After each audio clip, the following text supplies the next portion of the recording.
Baik, bismillahirrahmanirrahim. Assalamualaikum warahmatullahi wabarakatuh. Sebelumnya perkenalkan, nama saya Syaiful Al-Masrul. Saya salah satu mahasiswa Indra Tazkiyah. Saya semester 4 jurusan Ekonomi Syariah.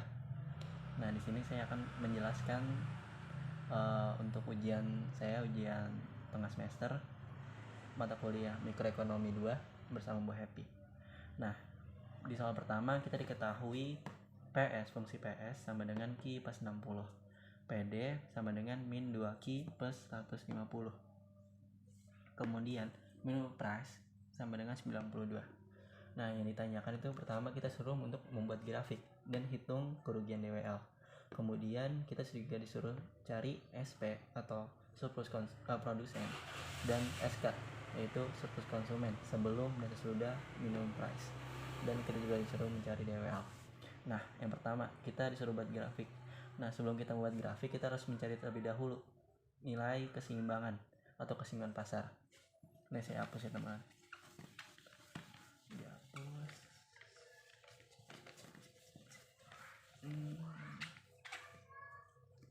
Nah, teman-teman tahu bahwa rumus keseimbangan pasar itu adalah QD sama dengan QS atau PD sama dengan PS. Nah, di sini kita menggunakan PD sama dengan PS. Kenapa? Karena PS di sini bernilai 1 dan PD juga bernilai 1. Jadi kita untuk mempermudah saja, kita masukin angka untuk fungsi PD yaitu min 2Q plus 150 sama dengan kita masukin angka PS-nya Q plus 60. Nah, kita pindahkan Q ketemu Q, angka ketemu angka. Jadi hasilnya 150 dikurang 60 sama dengan Q ditambah 2Q. 150 dikurang 60 yaitu 90. Q ditambah 2Q 3Q. Nah, di sini kita mendapatkan Q-nya yaitu 30.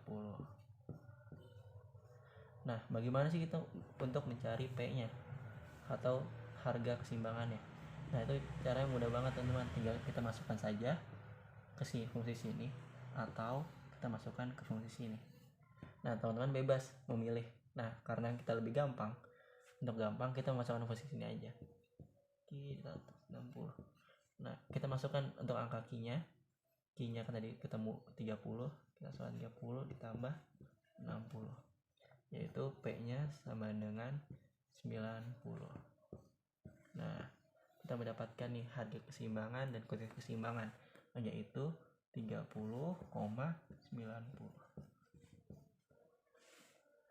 Nah, yang kedua kita untuk disuruh buat grafik teman-teman. Nah, ini saya hapus ya. Kita buat grafik.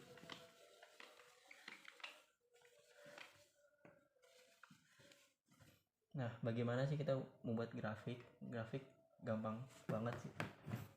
Untuk cara cari grafiknya, yang pertama kan PD sama dengan min 2Q plus 150.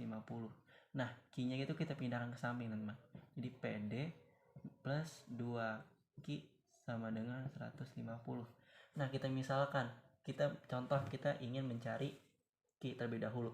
Nah, kita gampang cara mudahnya P-nya kita tutup. Jadi kan sisa 2Q sama dengan 150. Jadi Q sama dengan 75. Nah, sama aja dengan P-nya. Q-nya kalau kita ingin mencari P, Q-nya kita tutup. Jadi P D sama dengan 150. Di sini dari fungsi ini kita mendapatkan dua titik. Yang Q-nya sama dengan 75 dan P-nya kita mendapatkan 150. Nah, sama halnya untuk fungsi supply, teman-teman. PS sama dengan Q plus 60. Nah, Q-nya kita pindahkan ke samping. PS min Q sama dengan 60.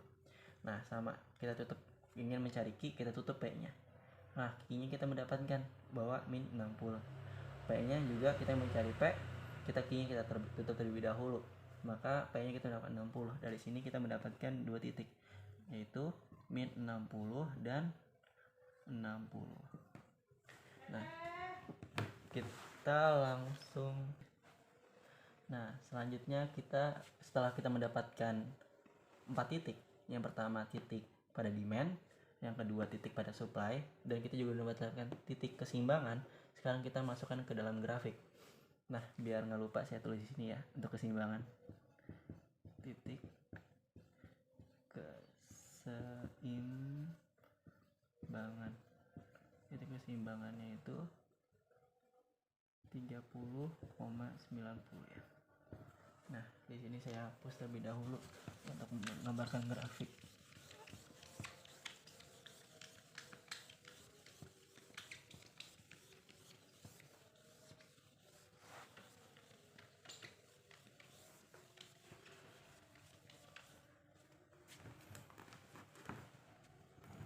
Nah, kita untuk menggambarkan grafik.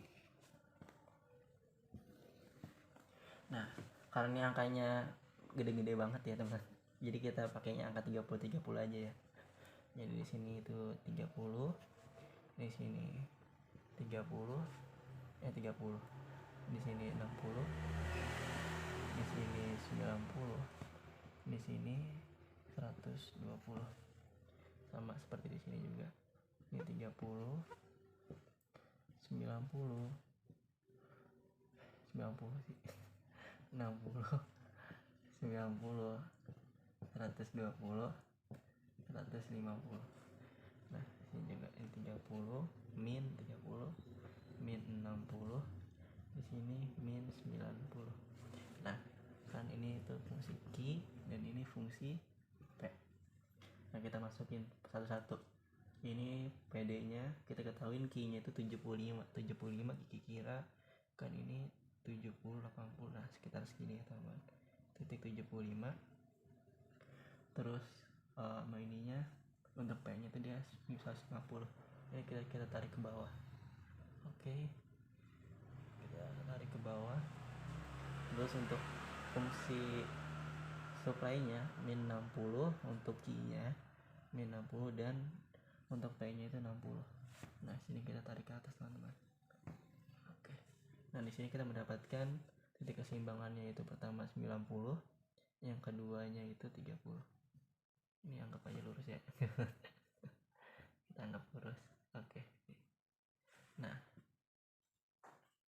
Nah, ini kita sudah mendapatkan nilai atau grafik. Kita dapatkan grafik keseimbangannya.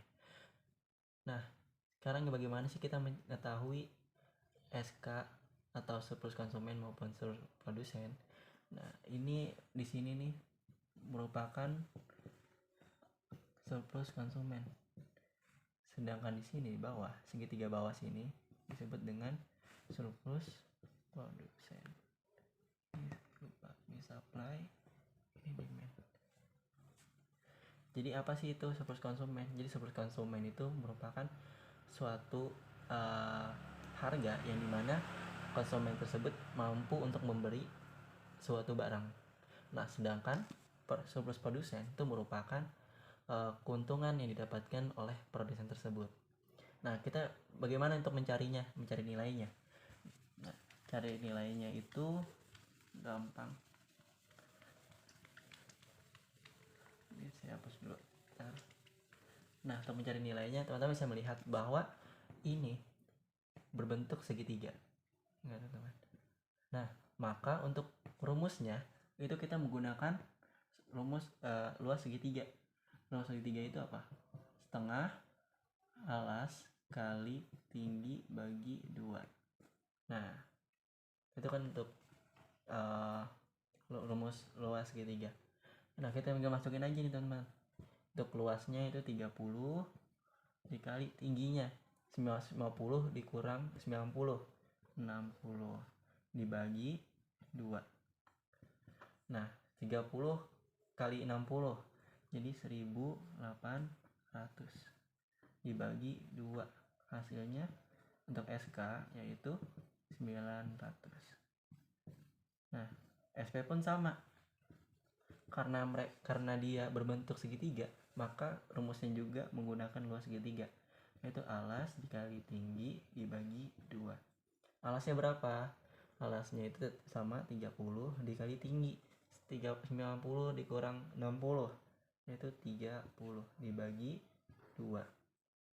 30 kali 30 900. dibagi 2.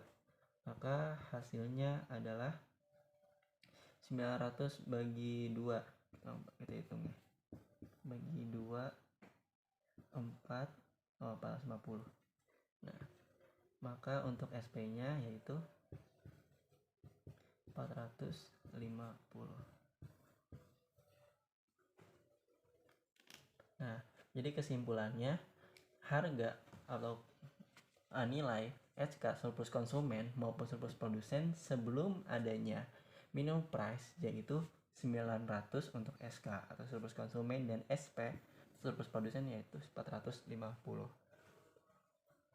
Nah, sekarang kita mencari keadaan di setelah adanya minimum price. Nah, tadi kan diketahui bahwa minimum price itu bernilai 92. Ini saya hapus ya.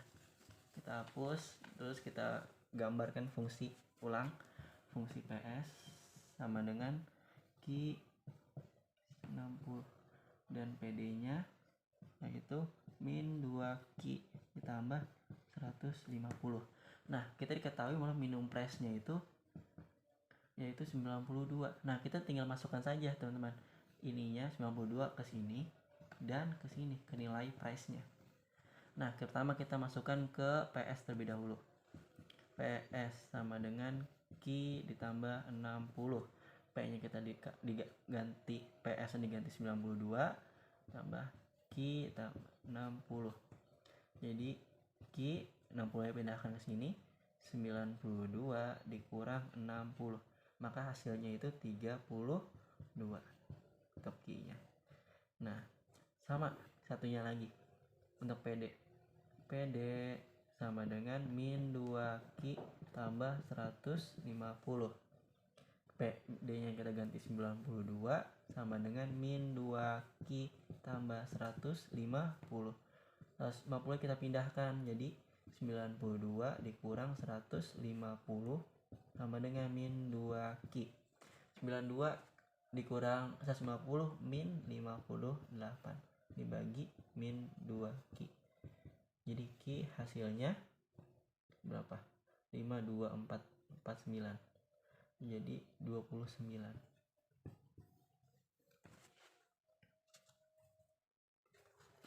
Oke, jadi kita udah mendapatkan nilai kuantitas ketika setelah minimum price. Nah, jadi kita masukkan saja teman-teman. Jadi Q-nya pertamanya kan kita nilainya itu 92 ya. 92 itu ketika minimum price kita gambarkan garis lurus ya. Kira-kira segini, kita gambarkan garis lurus. Nah, di sini dengan minimum price bernilai 92, dan sini dapatkan 2 titik teman-teman. Titik pertama, titik kedua. Titik pertama itu yaitu bernilai 29. Sedangkan titik kedua ya untuk di PS atau price pada supply itu yaitu 32. Kita gambarkan di tempat garis supply di 32. Nah, teman-teman bisa lihat bahwa ketika terjadi minimum price, ini terdapat namanya excess supply.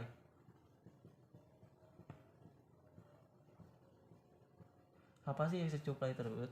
Excess supply merupakan suatu keadaan di mana penawaran, karena penawarannya sebelah kanan nih teman-teman, lebih besar dibandingkan dengan permintaan, yang akibatnya banyak barang-barang atau banyak produk namun tidak ada yang dibeli oleh demand, oleh permintaan tersebut oleh konsumen. Nah, itu disebut dengan supply. Dan juga terdapat segitiga kecil nih teman-teman. Nah, segitiga kecil ini disebut dengan DWL atau dead weight loss. Dan SK pun juga berubah. Awalnya gede sampai sini, namun setelah terjadi minimum price dia mengurang teman-teman, mengurang sedikit. Nah, jadi SK-nya itu misalkan ini saya gambarkan, ini wilayah, ini sebentar saya bersihkan terlebih dahulu. Nah, misalkan ini A, B, C, di sini ada D, dan ini ada wilayah F. Nah, wilayah SK sekarang yang awalnya itu A dan B dan D, dan sekarang itu agar ada minimum price, wilayah SK hanya wilayah di bagian A saja, dan sedangkan SP surplus produsen awalnya itu hanya di bagian C dan F, sekarang hanya di bagian B dan C. Sedangkan bagian D dan F, kalau saya gambarkan secara spesifik segitiga seperti ini, bagian D ini F, ini merupakan daerah DWL atau dead weight loss. Nah, kan tadi kita udah mendapatkan angka SK maupun SP sebelum adanya kebijakan minimum price. Nah, sekarang saya di sini ingin mencari angka atau nilai SK maupun SP sesudah kebijakan minimum. Jadi SK. Nah, karena bentuknya tetap sama ya teman-teman, bentuk segitiga, maka kita menggunakan rumus luas segitiga, yaitu alas dikali tinggi bagi 2. Untuk alasnya, awalnya kita tadi menggunakan 30, sekarang kita hanya menggunakan angka 29 dikalikan tinggi. Tingginya itu 150 dikurang 92, yaitu 58 dibagi 2. Nah, untuk hasil SK yaitu 841. Sedangkan SP kita rumus sama, menggunakan alas kali tinggi bagi 2. Untuk alasnya itu SP kita menggunakan 29 juga. 9 dikali tingginya. Tingginya itu 92 dikurang 60, yaitu 32 dibagi dengan 2. Kita menghasilkan 464. Ini untuk SP. Nah, karena terjadi minimum price atau kebijakan minimum yang ditetapkan oleh pemerintah, maka terjadi juga DWL atau dead weight loss. Bagaimana sih rumusnya teman-teman? Nah, untuk rumus DWL sama, kita juga menggunakan rumus segitiga, yaitu alas dikalikan tinggi dibagi 2.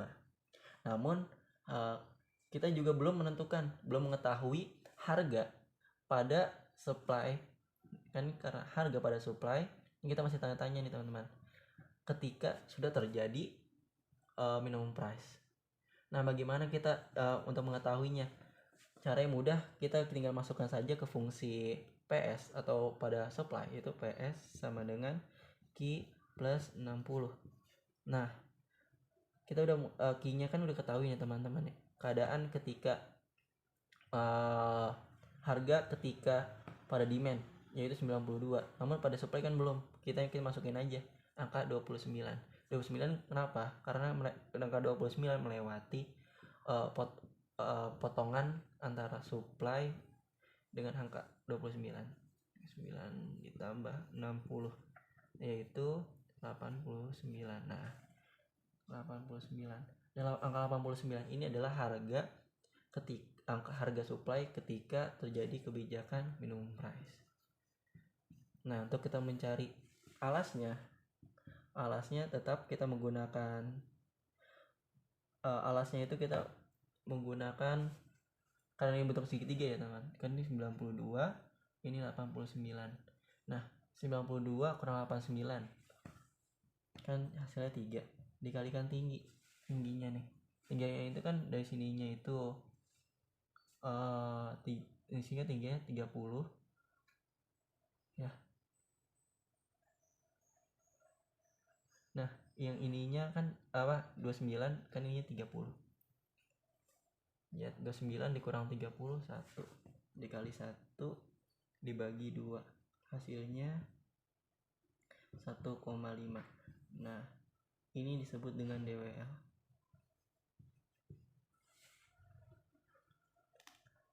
Maka untuk kesimpulannya,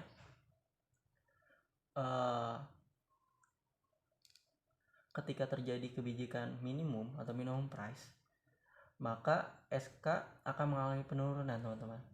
Yang awalnya SK-nya itu sebelum kebijakan minimum itu adalah 900 menjadi 841. Jadi dia mengalami penurunan. Sedangkan SP yang awal kebijakan atau sebelum kebijakan dia 450, malah dia mengalami kenaikan, teman-teman. Kenapa? Karena ada namanya excess supply, yang dimana penawaran lebih tinggi dibandingkan permintaan. Dan setelah kebijakan minimum price terdapat namanya DWL atau dead weight loss, suatu keadaan yang mengkurang atau keuntungan yang sudah hilang sebanyak 1,5.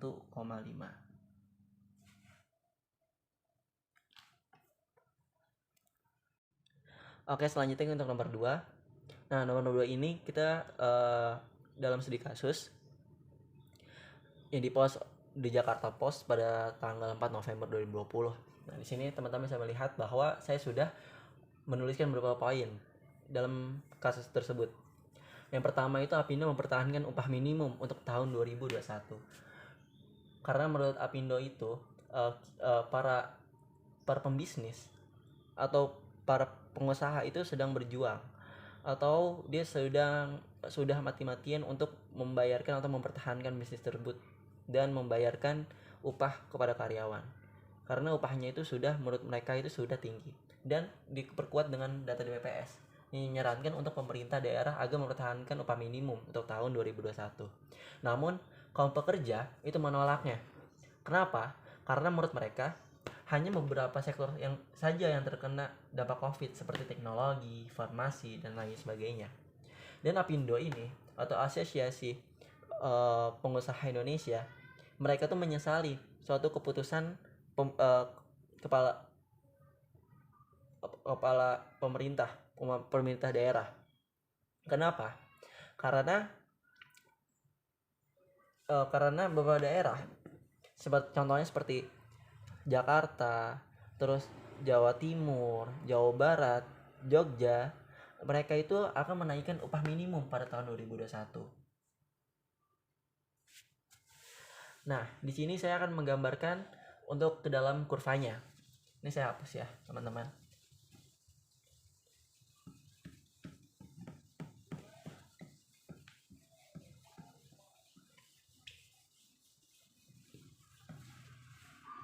Kita menggambarkan kurvanya. Oke. Di sini itu adalah jumlah pegawai atau disebut dengan L. Terus ini adalah upahnya atau wage. Dan ini adalah kurva demand dan ini kurva supply. Nah, demand supply-nya. Demand-nya itu apa? Demand-nya itu adalah perusahaan.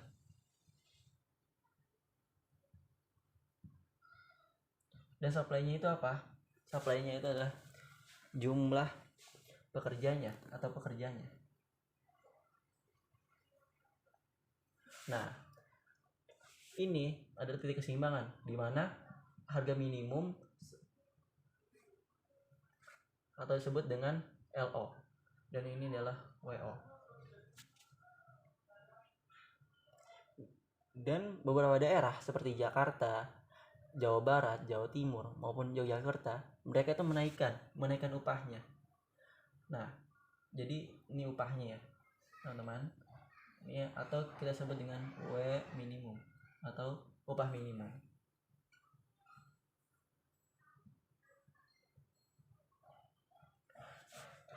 Nah, teman-teman bisa melihat bahwa upah minimum itu terjadi dua dampak. Yang pertama, perusahaan itu akan mengurangi ke suatu karyawannya atau pekerjanya. Yang kedua, karena upahnya itu dinaikkan, maka para kerja ini berbondong-bondong untuk mendaftarkan pekerjaan. Nah, akibatnya apa? Akibatnya itu akan banyak sekali pengangguran, teman-teman. Kenapa seperti itu? Karena jumlah perusahaan, jadi permintaan perusahaan untuk kerja itu lebih sedikit dibandingkan penawaran pekerjaan atau orang yang melamar pekerjaan. Gitu. Nah, untuk wilayah SK atau surplus konsumen itu ada di wilayah A. Ini saya misalkan daerah ini disebut dengan A, ini B, ini C, ini D, ini F. SK itu pada wilayah A. Sedangkan pada SP setelah kebijakan upah minimum itu berada di wilayah B dan C. Nah, D dan F itu apa sih? Nah, D dan F ini merupakan dead weight loss. Nah, disebut dengan dead weight loss. D dan F. Nah, tapi sebelum kebijakan SK itu pada bagian apa? Nah, sebelum kebijakan ada atau kebijakan upah minimum, SK atau surplus konsumen itu berada di wilayah A, B, dan D. Sedangkan SP atau surplus production itu berada di wilayah C dan F. Dan untuk day weight loss-nya tentunya tidak ada. Karena kenapa? Karena inilah titik keseimbangan, di mana belum ada sesuatu yang hilang. Dan itu juga tidak ada namanya pengangguran, teman-teman. Karena apa yang perusahaan minta, seberapa besar perusahaan meminta, itu sebanding dengan atau sama dengan jumlah pekerja menawarkan tersebut atau pekerja melamar pekerjaan gitu.